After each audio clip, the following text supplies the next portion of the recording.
حالك الصومالي لان وحال عكرا كلا دران ظروفه باغيا بحيا دواغيا ييريا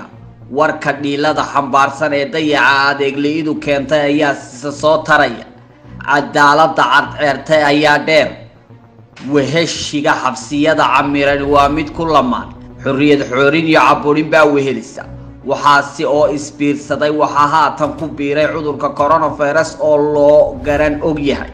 COVID-19 iyo hoggaan xumidii madaxweyne Biixi ee bulshada ku habsatay 2017 taasoo iyana loo garan og yahay Muuse 17 COVID tirada wehelisa waa xilligu dunida yimi oo ah 2019 halka Biixi tirada dheer ee 17 kuna ay tahay xilligii uu qabar dhacay sidiisii talada fuulay ee 2017 haddaba duruufaha iyo waayaha cakiran ee hore bulshadu wehelka ugu ahay qaabkee labada dhibaato ee COVID-19 iyo Muuse 17 ay wada saameeyeen sida wax u socdaan kolka dadku sharaxayaan waxay ku suureeyaan waa siday tahay in cudurku ruuxda dadweynaha guranayo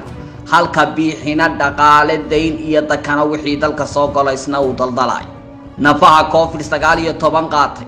iyo dhaqaalaha iyo deeqaha Muuse 17 isna qaatay aynu eegno deeqdii Turkigu meeday diyaaradii siday deeqdii Imaaraadka deeqdii Shiinaha ku dar deeqdii Soomaaliya la soo marsiyay kadabagee deeqdii Qatar intaasoo diyaaradood ku rid dabadeed ku dar malaayiinta dollar ee ganacsatada ganacsiga ku haysata minabaligu iyaguna ugu deeqeen dadweynaha kadabagee qurba joogtu waxay dhiibtay ku dar iyana dhaqaalihii laga saaray khasnada dawladda ee 3 milyan ahaa intaasi 9 milyan ayay ku dhowdahay COVID-19 isagana dhugo sidoo xaal yahay waxa baraha bulshada yaacaya qaylada iyo baroorta ee helada dadka COVID-19 dayacaya adeegliida isbitaalada uu ugu dilay Muusena ku daawaday burco meydku tarab Hargeysa inta la magac garanayo intaan la aqoon baa ka badan boorama ciirciiraysa berbera xabaaluhu lamid ceeri gaaba iyo laascaanood iyagana weli weey miyiga warba looma hayo kala daran labada dhibaato ee shacabka Soomaaliland hay